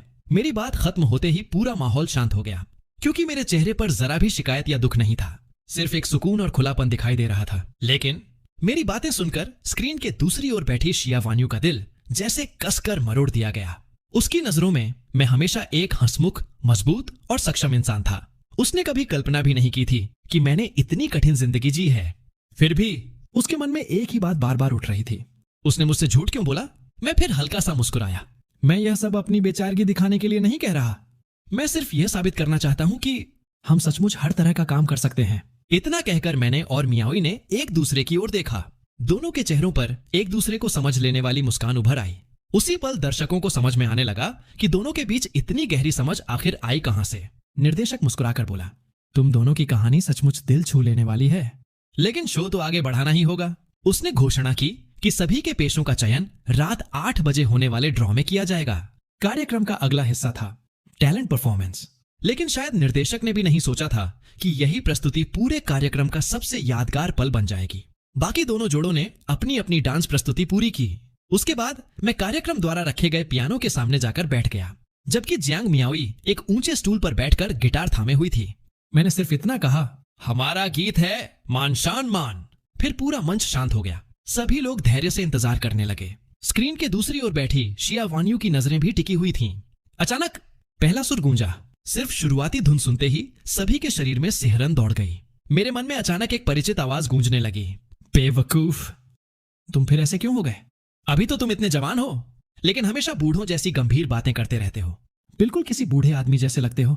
जिंदगी वैसे भी कुछ ही दशकों की होती है, थोड़ा मुस्कुराकर जीना सीखो। उसकी आवाज मेरे मन में लगातार गूंजती रही। धीरे धीरे मैंने अपनी आंखें बंद कर लीं और गाना शुरू किया। तुम दक्षिण में हो, जहां धूप खिली रहती है और रास्तों पर बर्फ गिरती रहती है। मैं उत्तर की ठंडी रातों में हूं, लेकिन वहां भी वसंत खिल उठता है। अगर रात होने से पहले अभी थोड़ा समय बाकी हो तो कृपया अपनी उन आंखों को कभी मत भूलना। जैसे ही ये पंक्तियां गूंजी, संगीत की समझ न रखने वाला इंसान भी भीतर तक हिल गया। उधर शिया वान्यू का दिल जैसे किसी ने जोर से चीर दिया हो, क्योंकि इतने वर्षों तक उसने मेरे भीतर जो दबा हुआ दर्द महसूस किया था, वह आज इस गीत में पूरी तरह बाहर आ गया था। मेरी आवाज और भी भारी होती चली गई।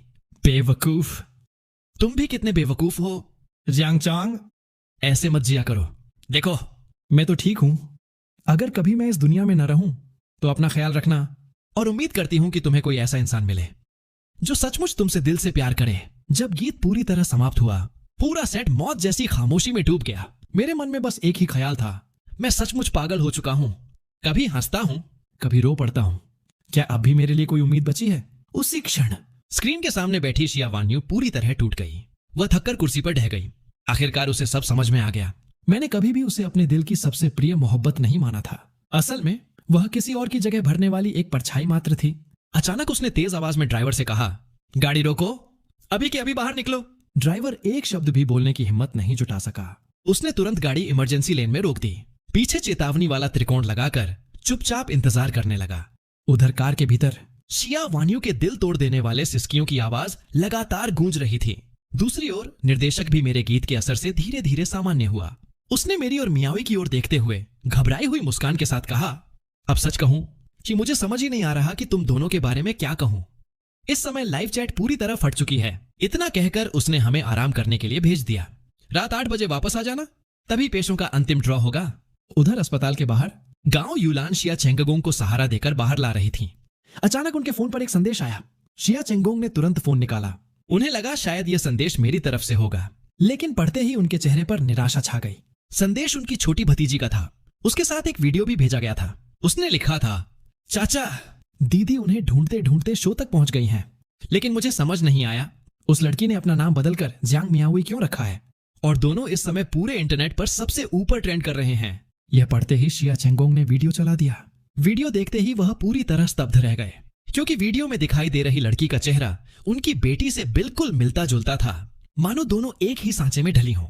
लेकिन उसके व्यक्तित्व, उसकी चाल, उसके कपड़े, सब कुछ उनकी बेटी से बिल्कुल अलग था। उन्होंने अजीब नजरों से अपनी पत्नी की ओर देखा।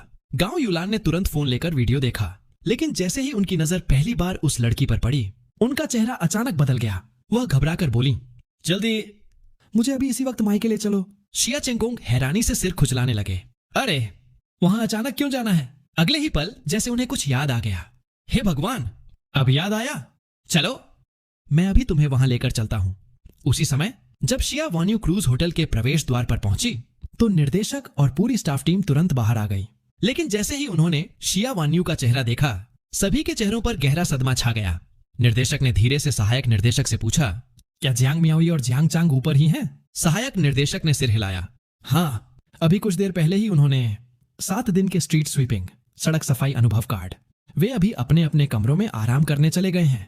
यह सुनते ही निर्देशक ने अपने मन का आश्चर्य बड़ी मुश्किल से दबाया और शिया वान्यू की ओर खुशामदी मुस्कान के साथ देखते हुए बोला, प्रेसिडेंट शिया, आपका ठीक से स्वागत न कर पाने के लिए मैं सचमुच क्षमा चाहता हूं।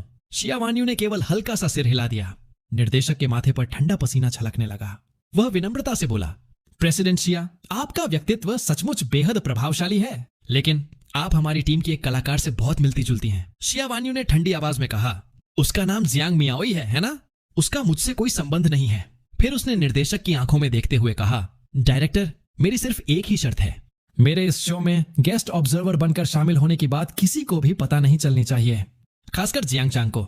उसे बिल्कुल भी पता नहीं चलना चाहिए कि मैं यहां हूं। है, बिल्कुल। निर्देशक ने तुरंत सिर हिलाया, लेकिन फिर हिम्मत जुटाकर पूछ बैठा, अगर बुरा ना माने तो आपकी और जियांग चांग की क्या रिश्तेदारी है? पहले तो शिया वान्यू कुछ नहीं कहना चाहती थी, लेकिन जितना वह सोचती गई, उसके मन का दर्द और बढ़ता गया। आखिर उसने दांत भींचकर कहा, वह मेरा पति है। यह सुनते ही वहां मौजूद सभी लोग अवाक रह गए। सबके मन में एक ही सवाल उठा, क्या असली पत्नी अपने पति को रंगे हाथों पकड़ने आई है? लेकिन हालात तो ऐसे लग रहे हैं जैसे वही खुद तीसरी औरत बन गई हो, और जिसे लोग प्रेमिका समझ रहे हैं वह तो खुलेआम सबके सामने घूम रही है। उसके साथ खड़ा सहायक घबराकर बोला, प्रेसिडेंट शिया, अगर यह बात बाहर फैल गई तो आपकी छवि पर बहुत बड़ा असर पड़ेगा। लेकिन शिया वान्यू ने हाथ उठाकर उसे रोक दिया। मैनेजर जेन, आप वापस जाइए। इतना कहकर वह सीधे होटल के भीतर चली गई। यह देखकर मैनेजर जेन ने स्टाफ को कार की चाबियां संभाल कर रखने का निर्देश दिया। अगली सुबह 7-8 बजे निर्देशक ने हम सबको इकट्ठा किया और शुरुआती पूंजी बांटनी शुरू की। पिछले खेल में हमने हर सवाल का सही जवाब दिया था, इसलिए हमें पूरे 2000 युआन मिले। इसके बाद मैंने साझेदार कंपनी से संपर्क किया। काम मिलने के बाद सबसे पहला काम मैंने एक बेडरूम और एक ड्राइंग रूम वाला फ्लैट किराए पर लेना किया। जब हमने दरवाजा खोलकर अंदर कदम रखा तो देखा कि घर में जरूरत का हर सामान पहले से मौजूद था, लेकिन जिसने सबको सबसे ज्यादा चौंका दिया वह यह था कि मेरा और मियाओई का सामान पहले ही ड्राइंग रूम के एक कोने में रखा हुआ था। सबको तुरंत समझ आ गया। निर्देशक फांग ने पहले ही अनुमान लगा लिया था कि हम दोनों 7 कमरा किराए पर लेंगे। मैंने मियाओई की ओर देखा। हम दोनों ने बिना कुछ कहे अपने अपने यूनिफॉर्म पहने और बिल्डिंग की सफाई करने निकल पड़े। दोपहर का समय देखते ही देखते आ गया। अचानक लाउडस्पीकर से आवाज आई, सभी लोग जल्दी से लाइव स्ट्रीम रूम नंबर 1 में आइए। शेफ जियांग अब खाना बनाना शुरू करने वाले हैं। स्क्रीन पर मैं एक हाथ में कलछी और दूसरे हाथ में लोहे की कड़ाही पकड़े तेजी से खाना बनाता दिखाई दे रहा था। मेरी निपुणता देखकर लाइव देखने वाले लोग दंग रह गए। कमेंट्स की बाढ़ आ गई। वाह, यह तो किसी 5 स्टार होटल के शेफ जैसा लग रहा है। इतना स्वादिष्ट दिख रहा है कि अभी खाने का मन कर रहा है। दूसरी ओर शिया वान्यू अपने सामने सजे स्वादिष्ट व्यंजनों को देखती रही, लेकिन अचानक उसका खाने का मन ही खत्म हो गया। उसने गुस्से में चॉपस्टिक मेज पर पटक दी। अब मुझे कुछ नहीं खाना, ये सारा खाना उठाकर कूड़ेदान में फेंक दो। इतना कहकर वह मुड़ी और बिना पीछे देखे चली गई। आसपास खड़े कर्मचारी एक शब्द भी बोलने की हिम्मत नहीं कर सके। वे केवल चुपचाप उसे जाते हुए देखते रहे। अपने कमरे में लौटकर शिया वान्यू बिस्तर पर बैठ गई। बड़ी स्क्रीन पर मेरा चेहरा दिखाई दे रहा था। उसे लगा जैसे उसके पूरे शरीर की ताकत खत्म हो गई हो। उसी समय उसकी सबसे अच्छी दोस्त शियाओ मंग का फोन आया। वान्यू, मैंने कभी सोचा भी नहीं था कि जियांग चांग ऐसा इंसान निकलेगा। उसने पूरे 3 साल तक तुम्हारी देखभाल की और जैसे ही तुम ठीक हुई वह किसी दूसरी औरत के साथ चला गया। सबसे अजीब बात तो यह है कि जिस लड़की के साथ वह है वह बिल्कुल तुम्हारी तरह दिखती है। आखिर इसका मतलब क्या है? क्या वह जानबूझकर तुम्हें उकसा रहा है? शिया वान्यू ने थकी हुई सांस छोड़ी। छोड़ो मंग, आखिर उसने ही मुझे ठीक किया था और अब मैं समझ चुकी हूं। जियांग चांग ने मुझसे कभी प्यार ही नहीं किया, तो अब उससे सवाल करने का क्या फायदा? यह कहते हुए खुद शिया वान्यू भी समझ नहीं पा रही थी कि वह आखिर अब तक यहाँ रुकी क्यों हुई है। फोन के दूसरी तरफ शियाओ मंग ने उसकी टूटी हुई आवाज सुनी और चिंता से पूछा, वान्यू, क्या मैं तुम्हारे पास आ जाऊं? तुम अभी कहाँ हो? शिया वान्यू ने होटल के कमरे में चारों ओर नजर दौड़ाई। पहले तो वह पता बताना नहीं चाहती थी, लेकिन अगले ही पल उसे सचमुच किसी अपने के सहारे की जरूरत महसूस हुई। उसने धीरे से अपना पता बता दिया। मैं जिंगलिंग में हूँ। यह सुनते ही शियाओ मंग ने मन ही मन हिसाब लगाया। जियांग चांग के शो का मुख्यालय भी तो जिंगलिंग में ही है। कुछ पल की खामोशी के बाद उसे सब समझ में आ गया। वह गुस्से से बोली, तुम उसे ढूंढने गई हो, है ना? दूसरी तरफ से कोई जवाब नहीं आया, बस वही खामोशी। शियाओ मंग ने तुरंत सब समझ लिया। वह गुस्से से बोली, मैं अभी की अभी फ्लाइट लेकर तुम्हारे पास आ रही हूँ। अगर कुछ बातें तुम उससे नहीं कह सकती तो मैं कहूंगी। मैं उससे आमने सामने पूछूंगी कि आखिर उसके दिमाग में चल क्या रहा है। असल में एक सबसे अच्छी दोस्त होने के नाते शियाओ मंग हमेशा इस बात के लिए मेरी आभारी रही थी कि मैंने 6 महीनों तक शिया वान्यू का इलाज किया। उसने सिर्फ सलाह ही नहीं दी थी, बल्कि वह आज तक समझ नहीं पाई थी कि उसकी सबसे अच्छी दोस्त आखिर किस बात से डर रही है। अगर उसकी जगह कोई और होता और उसे मेरे जैसा इंसान मिलता तो वह बिना एक पल सोचे मुझसे शादी कर लेती, क्योंकि उसे यकीन था कि ऐसी जिंदगी बहुत सुखी होती। उसे यह भी मालूम था कि शिया वान्यू के दिल से शू शियाओयांग बहुत पहले निकल चुका था, इसलिए उसे हमेशा लगता था कि मेरे और शिया वान्यू के बीच कोई बहुत बड़ी गलतफहमी है। लेकिन जब उसने इंटरनेट पर ट्रेंड होती खबर देखी तब जाकर उसे समझ आया यह सिर्फ गलतफहमी नहीं थी, क्योंकि सबकी नजरों में मैं सचमुच किसी दूसरी औरत के साथ दिखाई दे रहा था। शिया वान्यू से पता मिलते ही शियाओ मंग ने तुरंत जिंगलिंग की सबसे पहली फ्लाइट बुक कर ली, लेकिन उसे बिल्कुल भी अंदाजा नहीं था कि एयरपोर्ट पर उसकी मुलाकात ऐसे लोगों से होगी जिन्हें देखकर वह खुद चौंक जाएगी। अंकल, आंटी, आप दोनों यहाँ? शिया चेंगगोंग भी उसे देखकर हैरान रह गए। अरे, तुम तो छुट्टियों पर जाने वाली थी ना, इतनी सुबह यहाँ कैसे? शियाओ मंग जल्दी से उनके पास आ गई। मैं रात 3 बजे ही निकल पड़ी थी। मैं जिंगलिंग जा रही हूँ। आप लोग कहाँ जा रहे हैं? शिया चेंगगोंग कुछ पल चुप रहे, फिर पूछा, मंग, वान्यू अभी कहाँ है? उसने जवाब दिया, वह इस समय जियांग चांग के शो में गेस्ट ऑब्जर्वर बनी हुई है।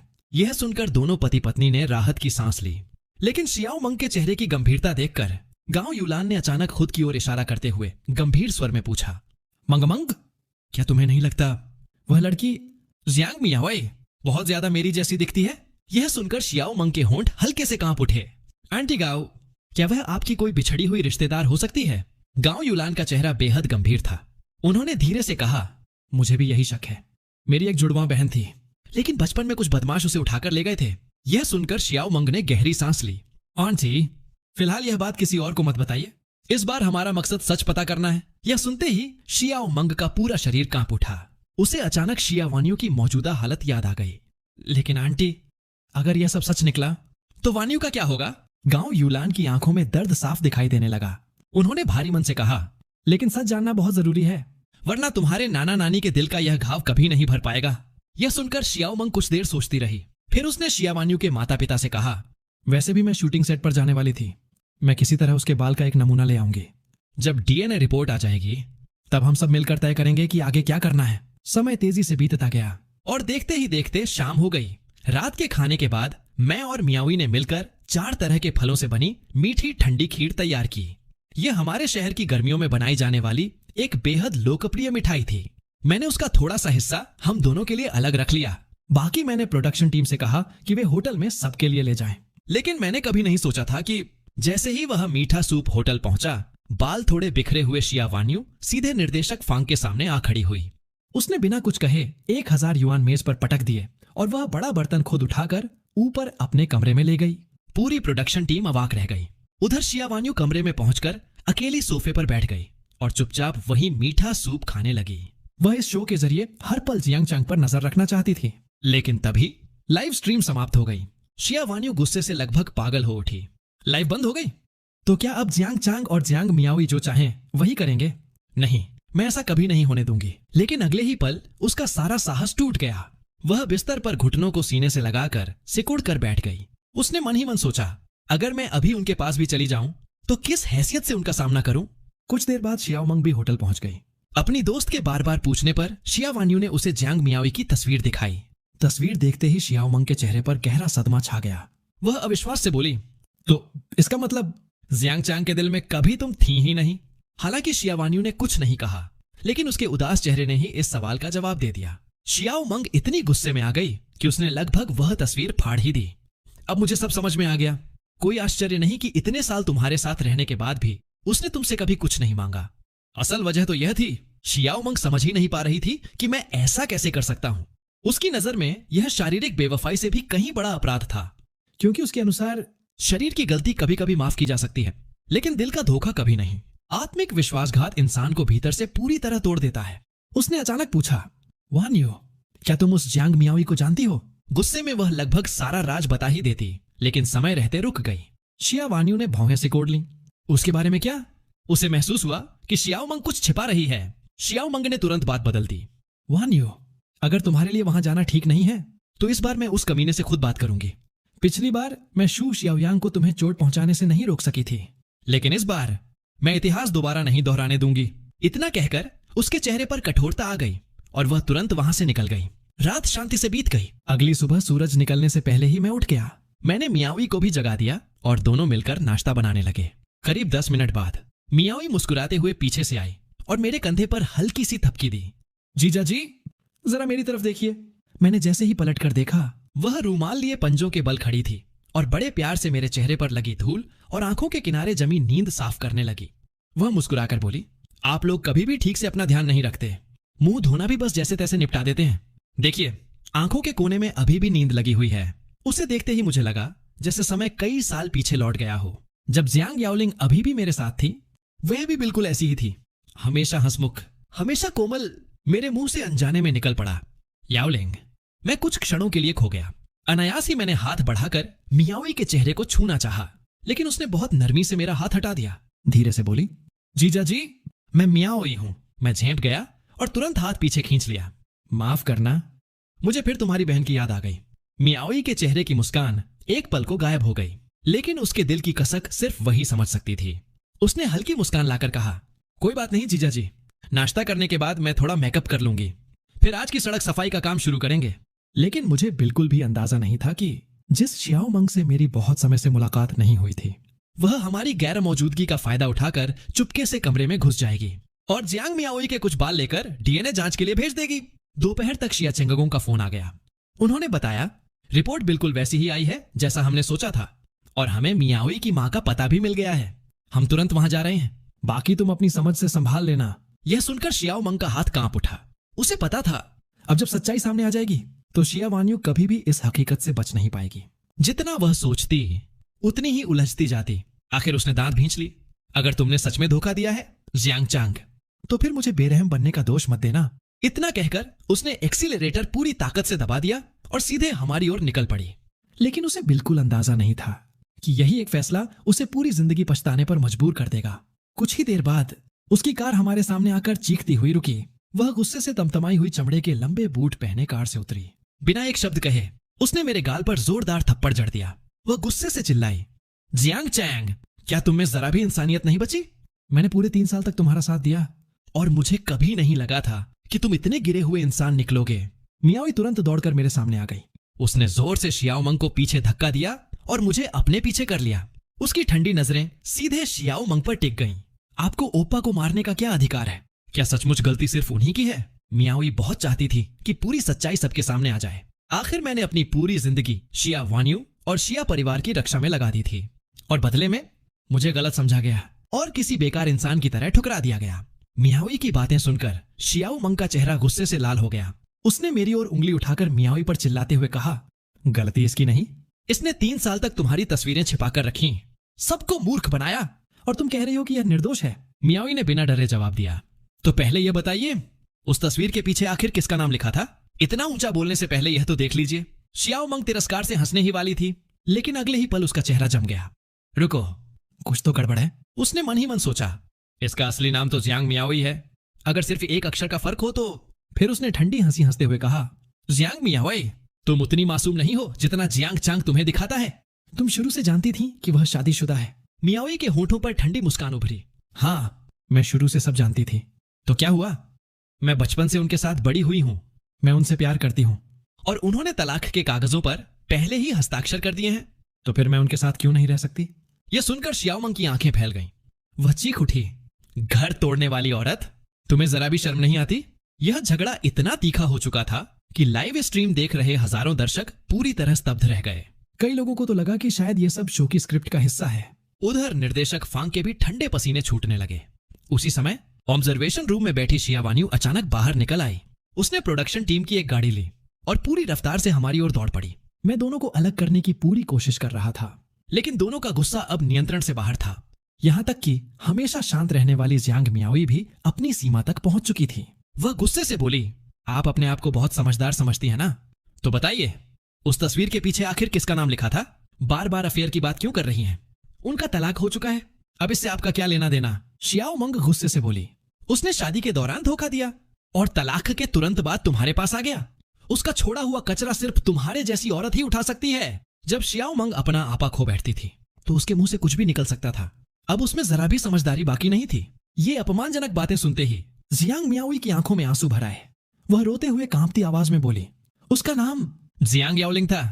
वह मेरी बड़ी बहन थी। जैसे ही ये शब्द उसके मुंह से निकले, शियाओ मंग वहीं पत्थर की तरह जड़ हो गई और उनके पीछे खड़ी एक और शख्सियत भी अचानक वहीं ठिठक गई। रुको, तुमने अभी क्या कहा? जियांग याओलिंग तुम्हारी बहन थी? और 17 अक्टूबर का आखिर मतलब क्या है? हालांकि शिया वान्यू पहले से जानती थी कि जियांग मियाओई का चेहरा उसकी बहन से बेहद मिलता जुलता है, लेकिन आमने सामने उसे देखकर वह फिर भी स्तब्ध रह गई। जियांग मियाओई की आंखों में गुस्से की आग भड़क उठी। उसने कांपती आवाज में कहा, शिया वान्यू, तुम्हारी हिम्मत कैसे हुई यहां आने की? अगर तुम्हारी वजह से ऐसा सब कुछ न हुआ होता। लेकिन इससे पहले कि वह अपनी बात पूरी करती, मैंने आगे बढ़कर धीरे से उसके होंठों पर हाथ रख दिया। मेरे चेहरे पर कड़वी मुस्कान उभर आई। मैं कुछ कहना ही चाहता था कि शिया वान्यू ने मुझे बीच में रोक दिया। ये जियांग चैंग, इस बार तुम बीच में मत बोलो, उसे मत रोको। आज मुझे हर हाल में सच जानना है। जियांग मियाओई ने मेरा हाथ झटक दिया। आंखों से आंसू लगातार बह रहे थे। वह रोते रोते चीख उठी, शिया वान्यू, तुम वही लड़की थी जिसे जीजाजी ने अपनी जान से भी ज्यादा चाहा। हर पल तुम्हारी रक्षा की, तुम्हें अपनी सबसे अनमोल चीज की तरह संभाल कर रखा। फिर भी तुम उस शू शियाओयांग जैसे घटिया इंसान को कभी भूल नहीं पाई जिसने तुम्हारी जिंदगी लगभग बर्बाद कर दी थी। तुम जानना चाहती हो कि 17 अक्टूबर का मतलब क्या है? ठीक है, मैं बताती हूं। वह मेरी बहन की पुण्यतिथि है। मेरी बहन सिर्फ 19 साल की उम्र में इस दुनिया से चली गई थी। यह सुनते ही शिया वान्यू का पूरा शरीर सुन्न पड़ गया। वह जियांग मियाओई को खाली निगाहों से देखती रह गई। उसने अपने मन में हजारों संभावनाएं सोची थीं, लेकिन इस सच्चाई की उसने कभी कल्पना भी नहीं की थी। अपना दर्द बाहर निकालने के बाद जियांग मियाओई पूरी तरह टूट गई। वह मेरे सीने से लिपटकर फूट फूट कर रोने लगी। मैंने कैमरे की ओर देखा और शांत स्वर में कहा, मुझे माफ कीजिए, मेरा ख्याल है कि आज की शूटिंग यहीं समाप्त कर देनी चाहिए। इतना कहकर मैंने जियांग मियाओई को सहारा दिया और वहां से जाने लगा।